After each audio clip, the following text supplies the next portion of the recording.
जय श्री कृष्ण। दोस्तों, हम जो भी और जैसा भी खाना खाते हैं उसका सीधा असर हमारे शरीर पर तो पड़ता ही है, साथ ही हमारे व्यवहार और आचरण पर भी पड़ता है।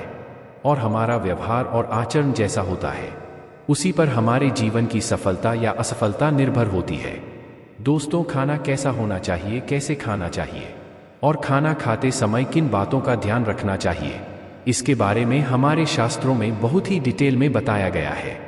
अच्छा और अच्छे तरीके से बना हुआ खाना हमेशा ही हमारे लिए फायदेमंद होता है।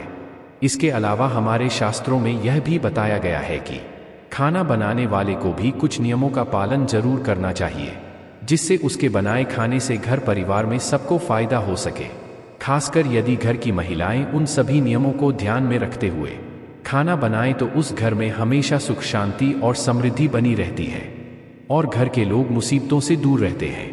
उन सभी नियमों में सबसे बड़ा नियम यह है कि घर की महिलाओं को खाना हमेशा सुबह जल्दी उठकर बना लेना चाहिए।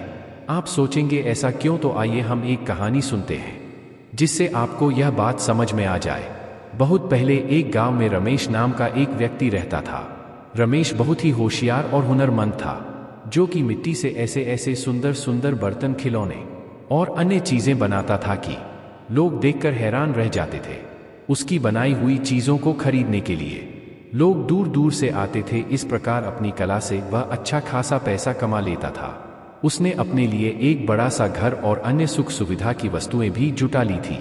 लेकिन दुर्भाग्य से अपने माता पिता की मृत्यु के बाद रमेश अपने बड़े से घर में अकेले ही जीवन यापन करता था। उसकी बुआ से उसका यह अकेलापन देखा नहीं गया और उन्होंने अपने रिश्ते की एक सुंदर सी लड़की शांति से उसकी शादी करा दी। शांति सुंदर तो थी, लेकिन बहुत ही आलसी थी। किसी भी काम में उसका मन नहीं लगता था। उसे नींद बहुत प्यारी थी, जबकि रमेश को भोर में उठकर नित्य कर्म अन्य बताकर अपना काम शुरू करने की आदत थी।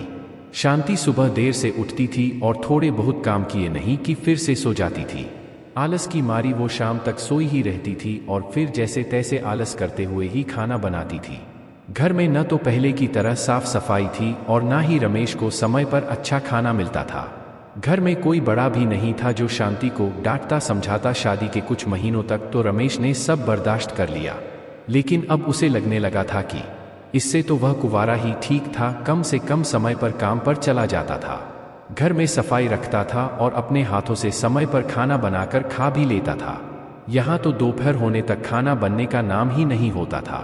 अब उसे शांति के व्यवहार और आदतों से चिढ़ होने लगी थी, लेकिन जैसे तैसे निभाना तो था ही, सो चुपचाप निभा रहा था। शांति को उसने प्यार से, दांत से हर तरीके से समझाने की कोशिश की, लेकिन शांति थी कि सुधरने का नाम ही नहीं लेती थी। धीरे धीरे रमेश के बर्दाश्त की सीमा खत्म हो रही थी और वह गुस्से में रहने लगा था। समय पर खाना ना मिलने पर उसे अक्सर काम पर जाने में देरी हो जाती थी। कई बार तो वह भूखा ही चला जाता था। फिर दिन भर भूख के कारण वह चिड़चिड़ाता रहता था। इन सभी बातों का बुरा असर उसके काम पर पड़ रहा था। उससे पहले की तरह काम नहीं हो रहा था। आमदनी कम होते होते इतनी कम हो गई, उसका मुश्किल से गुजारा हो रहा था। पैसों की कमी के चलते अब शांति और रमेश के रोज झगड़े होते थे, जिससे दोनों ही परेशान हो गए थे।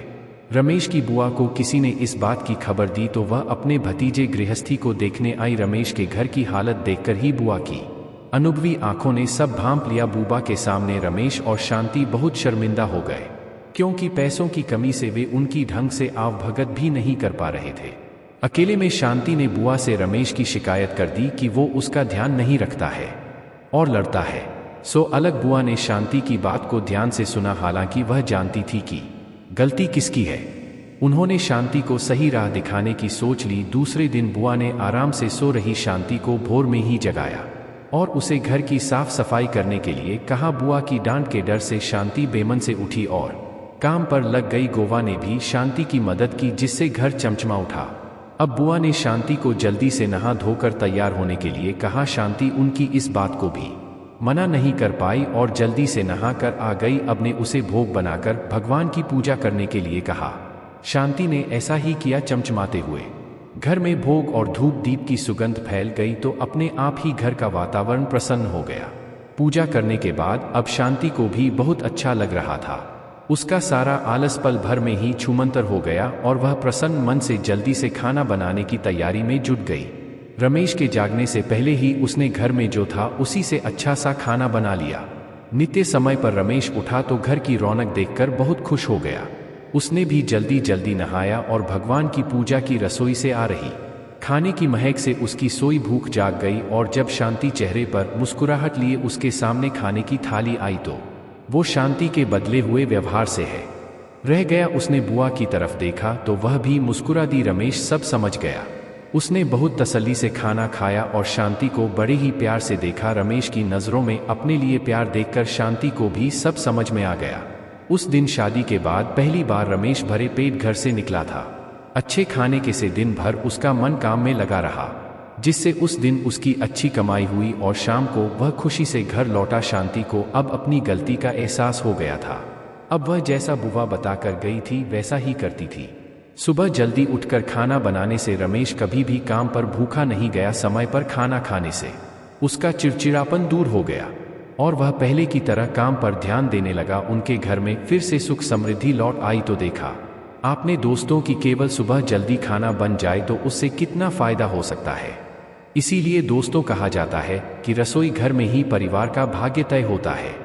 एक स्त्री अपने घर को कैसे रखती है इसी पर पूरे परिवार की किस्मत टिकी हुई होती है। अगर स्त्री देर से जागती है, देर से भोजन बनाती है तो इसका नकारात्मक प्रभाव उस घर में रहने वाले लोगों पर पड़ता है। घर की जितना स्वच्छ और सुंदर खा जाता है उतनी ही घर में खुशहाली बढ़ती है। इसीलिए महिलाओं को हमेशा अपने घर को स्वच्छ रखना चाहिए। भोजन हमेशा सुबह जल्दी बनाना चाहिए। देर से बनाए हुए भोजन पर अशुभ शक्तियां अपना हक जमा लेती है। शास्त्रों में साफ साफ कहा गया है कि देर से बने भोजन पर प्रेत तथा अन्य अशुभ शक्तियां अपना अधिकार कर लेती है और ऐसा भोजन करने से उस व्यक्ति की अधोगति होती है, घर में दरिद्रता आती है, घर में क्लेश होता है। इसीलिए कहा जाता है कि जितना जल्दी रसोई घर में भोजन बनता है उतनी ही जल्दी घर की तरक्की होती है। साथ ही रसोई घर को हमेशा स्वच्छ रखना चाहिए। रसोई घर में कभी झूठे बर्तन नहीं रखने चाहिए। रात्रि में रसोई घर में झूठे बर्तन होते हैं तो उस घर में नकारात्मक शक्तियों का वास होने लगता है। दोस्तों, घर के पुरुषों का भाग्य स्त्रियों के ऊपर टिका होता है। इसीलिए घर की स्त्रियों का भी सदैव सम्मान करना चाहिए। जिस घर में स्त्रियों का अपमान किया जाता है उस घर में मां लक्ष्मी कभी प्रवेश नहीं करती है। साथ ही स्त्रियों को भी अपनी मान मर्यादा का ख्याल रखना चाहिए। उम्मीद है आपको यह जानकारी अच्छी लगी होगी। वीडियो को लाइक जरूर करें, कमेंट में जय श्री कृष्ण जय श्री राधे जरूर लिखें।